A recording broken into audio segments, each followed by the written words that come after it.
Hey everybody, welcome to Get Busy Watching! I'm your host, Honest Dan.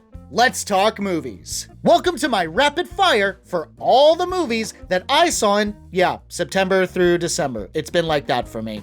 Let's get started.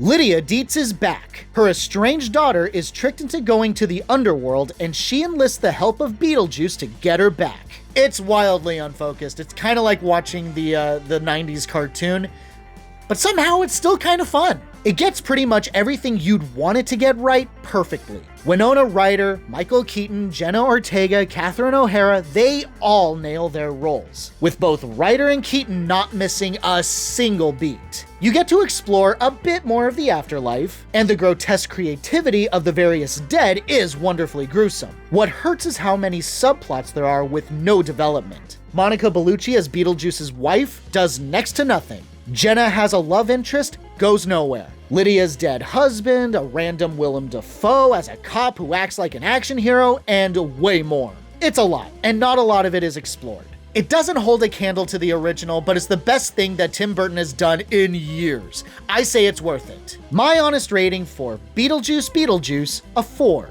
out of 5. Really? Is this a figment of your imagination?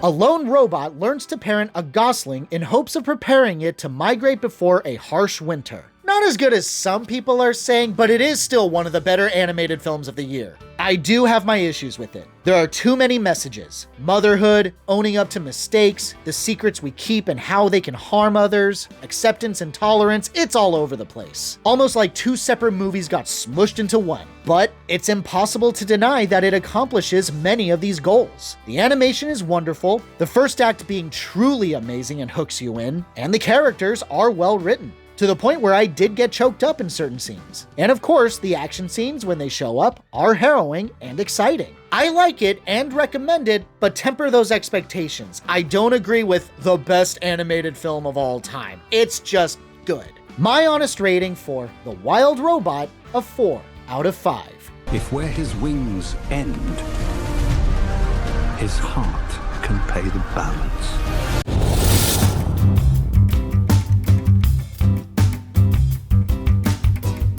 Moana is back. After an ominous premonition, she sets out to look for a long-lost island that might help her find other long-lost people. It's lame. The first Moana is good, but this one falls really short. The whole thing screams forgettable. The music, can't hum a tune. The side characters, way too many, and none of them have any development. Their personalities, not people. The story, a mess. It feels like an hour 30-minute pilot to a TV show, which suits it because that's how it started its life, a Disney Plus series, but then got Frankensteined into a movie instead. The animation is still solid, the water physics are stellar, and you get glimpses of awesome. The sea serpent was cool, as brief as it was, and the giant clam monster was a thing of Lovecraftian brilliance. But few of these things are enough to truly save it. I guess people are eating this up, but I don't dig it. It's not to my taste. My honest rating for Moana 2, a weak 3 out of 5. It's my job as a wayfinder to finish what they started.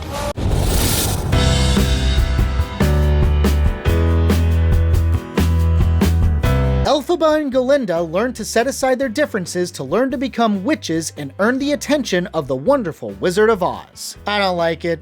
A lot of this world just doesn't make any sense, and the writing is really bad. Too many questions to list. Why is Elphaba's skin color so strange when there's talking animals in this world? Why isn't that treatment related to the Emerald City? Like, people think she's a god or a bad omen or something. Why are animals being stopped from teaching? Why am I supposed to care about Fiyero? Why is Cynthia Erivo so unlikable? To be fair, the acting is very good most of the time. The songs aren't memorable aside from popular, and Elphaba has zero character development. not once displaying insecurities and immediately having confidence and defiance out the gate. Compounded by the split story structure of earning the Wizard of Oz's favor and uncovering the mystery of the disappearing animals, it's a hell of a mess. It's so funny that this is getting such rave reviews, but everyone that I've talked to about it says that it's just okay. That's where I'm at. It's okay. But just not my style. My honest rating for Wicked Part 1, a week 3 out of 5. You're great. I am.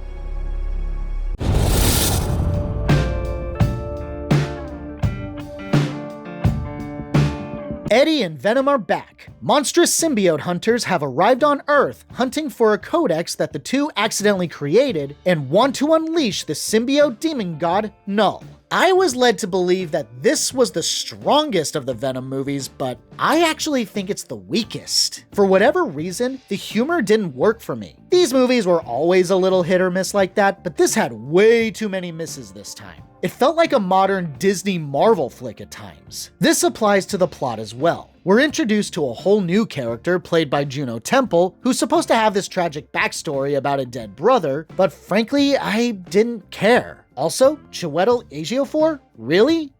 Gemma-chan exists. I will give props that this gets pretty gruesome in its death scenes though. The hunter's eating people and blood sprays out of the back of its head. God damn, dude. It's not beyond entertainment value, especially in the climax, but there's way too much cringe to muddle through to make it worth repeat viewings.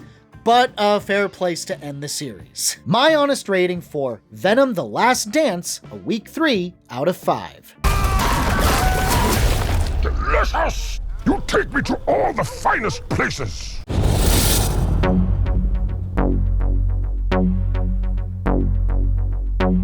A family tests a new AI companion called Aya for their home, but it quickly spirals into being too self-aware and causes all kinds of pandemonium. Diet Megan.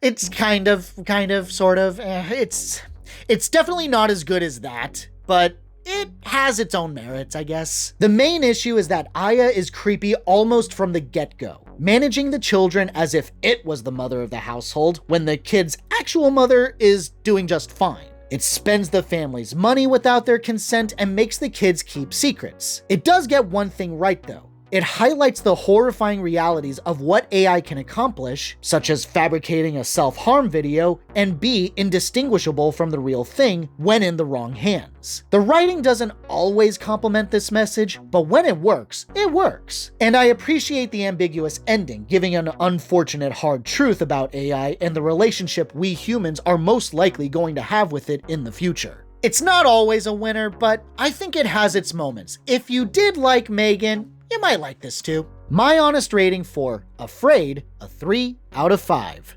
What are you? Think of me like another mom.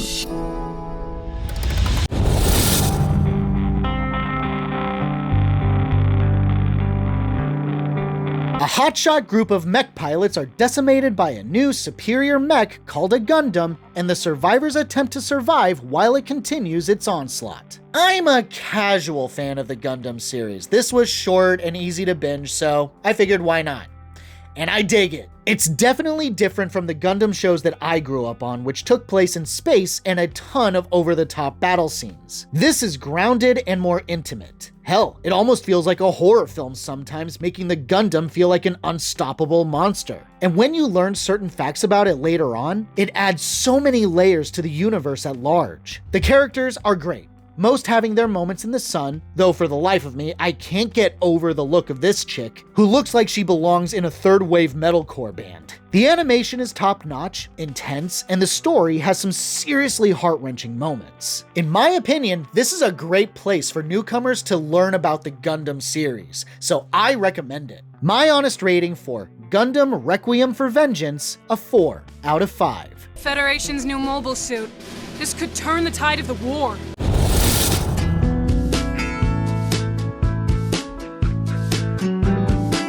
Lindsay Lohan is visiting her boyfriend's disapproving parents for Christmas. Things get worse when her boyfriend's sister brings her boyfriend, and he is Lindsay's childhood sweetheart. Netflix rom-coms are just bigger, but you know. Like all these movies that Lohan is a part of, she's never bad. She has just enough charisma to carry the flick and make it slightly more bearable to watch. But that's saying very little when this whole thing is just one big liar reveal story. Lindsay wants childhood boyfriend to keep their past relationship a secret, while also uncovering lingering feelings for each other. But it turns out that everyone else in the family has their own secrets, and oh, hijinks, and whoa, no, the mistletoe. Oh my god, stop!